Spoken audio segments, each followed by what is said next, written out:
Assalamualaikum warahmatullahi wabarakatuh.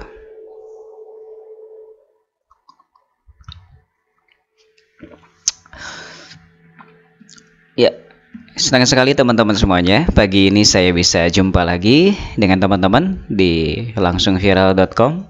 Saya akan update. Ini ada informasi dari Menteri Agama Republik Indonesia. Ya, saya akan kasih judul pembatasan penggunaan pengeras suara toa, ya, masjid musola Indonesia. Nah, begitu ya judulnya begini.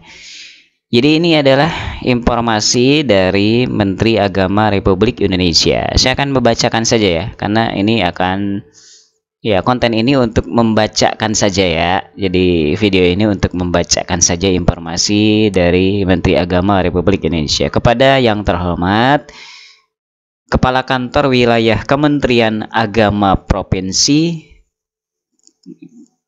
lalu kepada Kantor Kementerian Agama Kabupaten atau Kota, Kepala Kantor, bukan kepada, tapi kepala ya, Kepala Kantor Urusan Agama Kecamatan, Ketua Majelis Ulama Indonesia, Ketua Dewan Masjid Indonesia, pimpinan organisasi kemasyarakatan Islam, dan takmir pengurus masjid dan musola di seluruh Indonesia ya. Jadi ini berlaku untuk seluruh Indonesia ya.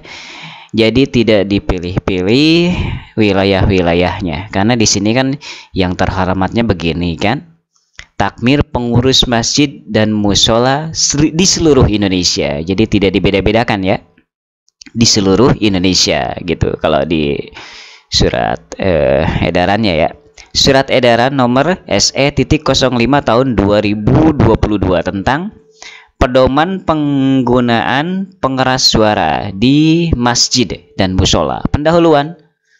Penggunaan pengeras suara di masjid dan musola saat ini merupakan kebutuhan bagi umat Islam sebagai salah satu media syiar Islam di tengah masyarakat. Pada saat yang bersamaan kita hidup dalam masyarakat yang beragam, baik agama, keyakinan, latar belakang, dan lainnya, sehingga diperlukan upaya untuk merawat persaudaraan dan harmoni sosial. Untuk memastikan penggunaan pengeras suara agar tidak menimbulkan potensi gangguan ketentraman, ketertiban, dan keharmonisan antar warga masyarakat, diperlukan pedoman penggunaan pengeras suara di masjid dan musola bagi pengelola takmir masjid dan musola. Berdasarkan pemikiran tersebut, perlu ditetapkan surat edaran Menteri Agama Republik Indonesia tentang pedoman penggunaan pengeras suara di masjid dan musola. Maksud surat edaran ini dimaksudkan sebagai pedoman penggunaan pengeras suara di masjid dan musola dengan tujuan untuk mewujudkan ketentraman, ketertiban, dan kenyamanan bersama. Ketentuan umum. Pengeras suara terdiri atas pengeras suara dan dalam dan luar. Pengeras suara dalam merupakan perangkat pengeras suara yang difungsikan diarahkan ke dalam ruangan masjid atau musola. Sedangkan pengeras suara luar difungsikan diarahkan keluar ruangan masjid musola. B. Penggunaan pengeras suara pada masjid musola mempunyai tujuan. 1. Mengingatkan kepada masyarakat melalui pengajian Al-Quran, selawat atas Nabi, dan suara azan sebagai tanda masuknya waktu sholat fardu. 2. Menyampaikan suara muazzin kepada jemaah ketika azan, suara imam kepada makmum ketika salat berjamaah, dan suara khotib dan penceramah kepada jemaah, dan menyampaikan dakwah kepada masyarakat secara luas, baik di dalam maupun di luar masjid musola. Itu ya tujuannya. Yang kedua, pemasangan dan penggunaan pengeras suara. Yang A. Pemasangan pengeras suara dipisahkan antara pengeras suara yang difungsikan keluar dengan pengeras suara yang difungsikan ke dalam masjid atau musola. Untuk mendapatkan hasil suara yang optimal, hendaknya dilakukan pengaturan akustik yang baik. ya. C. Volume pengeras suara diatur sesuai dengan kebutuhan dan paling besar 100 dB, 100 desibel ya. Dan dalam hal penggunaan pengeras suara dengan pemutaran rekaman, hendaknya memperhatikan kualitas rekaman, waktu, dan bacaan akhir ayat sholawat tarhim ya. Yang ketiga, tata cara penggunaan pengeras suara waktu sholat subuh ya. Yang pertama subuh nih. Yang subuh A. Sebelum azan pada waktunya, pembacaan Al-Quran atau sholawat tarhim dapat menggunakan pengeras suara luar dalam jangka waktu paling lama 10 menit ya. Jadi jangan lebih dari 10 menit. Dan pelaksanaan salat subuh, zikir, doa, dan kuliah subuh menggunakan pengeras suara dalam ya. Jadi untuk kuliah subuh, kemudian pada saat sholat, zikir, doa itu menggunakan pengeras suara dalam. Jadi setelah itu ya, setelah subuh itu biasanya ada pengajian begitu. Katanya pengajian itu pakai ya, termasuk pengajian kan, kalau begitu kan. Yang poin B ini pelaksanaan salat subuh, zikir, dan doa kuliah subuh menggunakan pengeras suara dalam gitu ya. Kalau misalkan dimaknai begitu kan ya, itu kan dakwah, zikir, doa, dan kuliah. Itu kuliah ya hampir sama dengan pengajian kan. Kuliah subuh maksudnya. Yang kedua, zuhur, asar, maghrib, dan isya. Nah ini nih untuk sholat zuhur nih, asar, maghrib, isya. Sebelum azan pada waktunya, pembacaan Al-Quran. Jadi kalau setelah adzan jangan ya kan. Sebelum azan pada waktunya, pembacaan Al-Quran atau sholawat tarhim dapat menggunakan pengeras suara luar dalam jangka waktu paling lama 5 menit ya.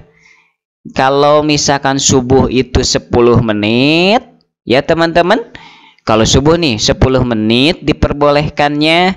Tapi kalau zuhur, asar, maghrib, dan isya selain subuh berarti ya, itu 5 menit ya. Jadi yang 10 menit itu hanya subuh ya, 5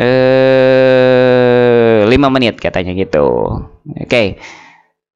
Selain subuh 5 menit dikasih waktunya ya. Sesudah azan dikumandangkan yang digunakan pengeras suara dalam ya.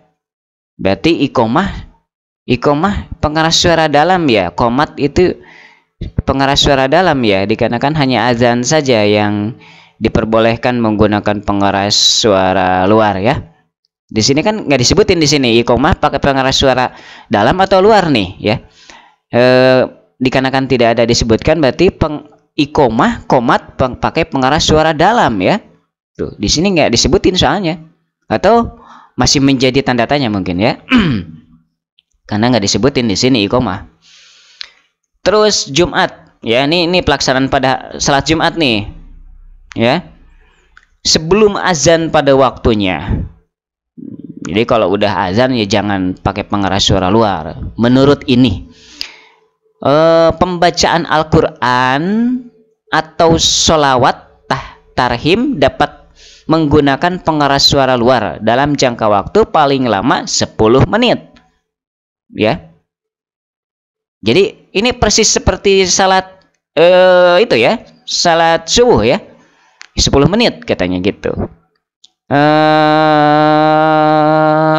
Tapi kalau di saya sih itu ada pengajian dulu gitu, dari pukul itu kan Jumatan itu kan pukul 11:30 ya, atau pukul 12 lah gitu kan, azan duhur kan pukul 12. Itu 1 jam itu ada pengajian kalau di saya gitu ya.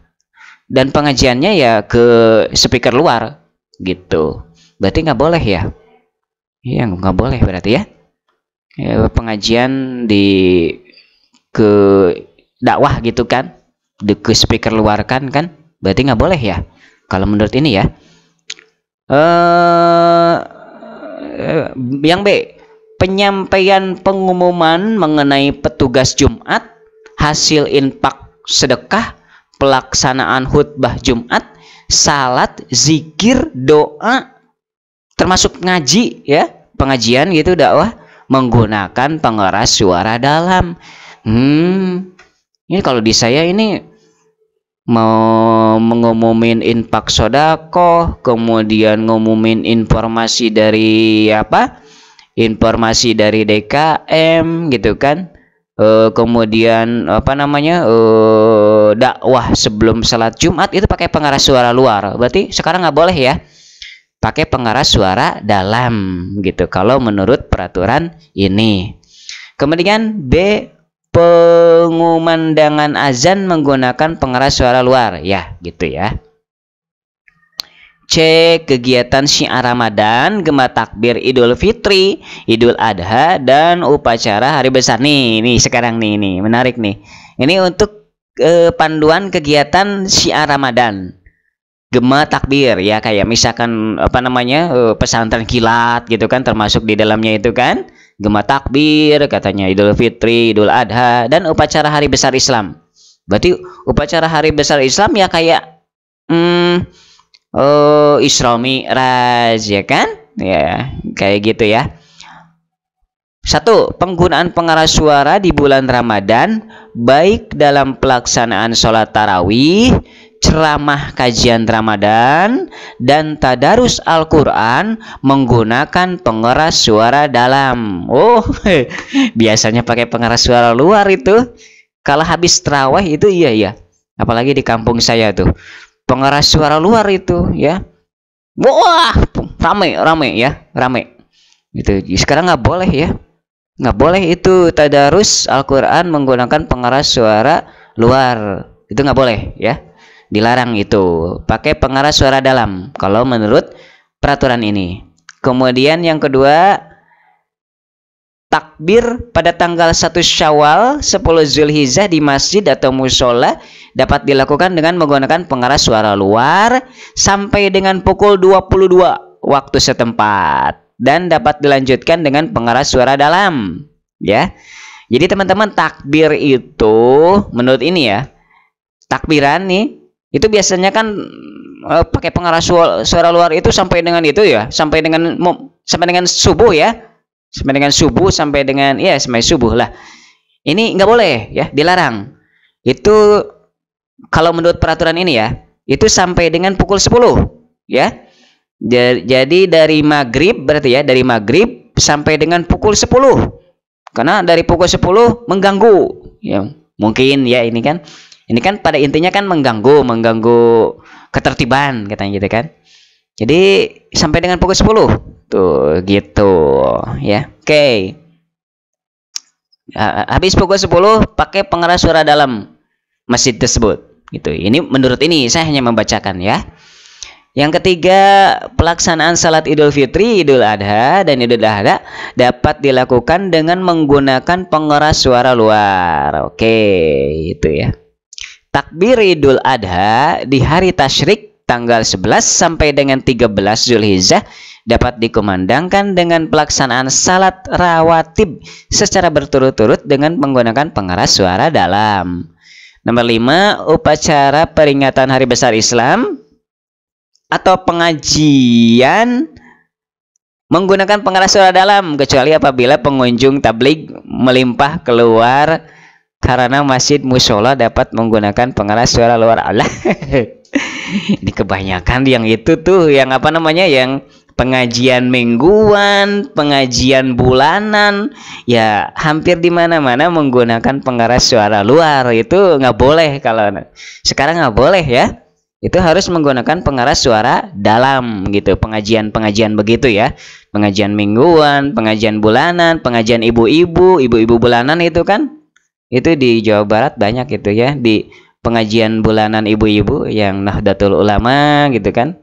Ya banyak itu pakai pengeras suara luar ya, di masjid-masjid itu nggak boleh berarti ya, nggak boleh. Kalau menurut nomor 5 ini nggak boleh ya, nggak boleh itu. kecuali atau ada kecualinya, tapi kecuali apabila pengunjung tabligh melimpah keluar, katanya kecuali. Tapi kalau pengunjungnya misalkan udah segitu semasjid gitu, udah nggak boleh katanya itu pakai pengeras suara dalam ya. Kemudian nomor 4, suara yang dipancarkan melalui pengeras suara perlu diperhatikan kualitas dan kelayakannya. Suara yang disiarkan memenuhi persyaratan, bagus atau tidak sumbang. Yang sumbang itu nggak boleh. Bagus atau tidak sumbang ya, yang sumbang itu nggak boleh ya. Yang adanya sumbang nggak boleh gitu ya. Pelapazan secara baik dan benar. Wah, benar-benar ada peraturannya sekarang ya. Oke, nomor 5, pembinaan dan pengawasan. Yang A, pembinaan dan pengawasan terhadap pelaksanaan surat edaran ini menjadi tanggung jawab Kementerian Agama secara berjenjang. Oke. B, Kementerian Agama dapat bekerja sama dengan pemerintah daerah dan organisasi kemasyarakatan Islam dalam pembinaan dan pengawasan. Penutup, demikian surat edaran ini dikeluarkan untuk dapat dipedomani dan dilaksanakan dengan baik. Dikeluarkan di Jakarta tanggal 18 Februari 2022. Menteri Agama Republik Indonesia Yakut Khalil Qumas. Tembusan para gubernur, para wali kota, bupati. Ya, habis ya, habis. Ya, demikian teman-teman ya, ini saya hanya membacakan saja. Ini adalah sejarah ya. Ya, penting ya, karena ini ya memang apa namanya? Ini adalah sejarah ya, sejarah, salah satu bagian dari sejarah Indonesia. Dan langsung viral.com ya harus merekap ini ya, menjelaskan, minimal membacakan surat edarannya kepada teman-teman agar ya semua masyarakat menjadi lebih paham, lebih tahu, dan menjadi tahu informasi ini ya. Demikian teman-teman yang bisa saya sampaikan. Jangan lupa subscribe channel langsung viral.com ini, karena kalau ada lagi informasi-informasi unik menarik seperti ini, tembusan atau misalkan surat edaran gitu kan, akan saya bacakan lagi deh di sini ya, di langsung viral.com. Subscribe ya teman-teman ya, subscribe, pokoknya subscribe dulu deh ya, aktifkan loncengnya. Assalamualaikum warahmatullahi wabarakatuh.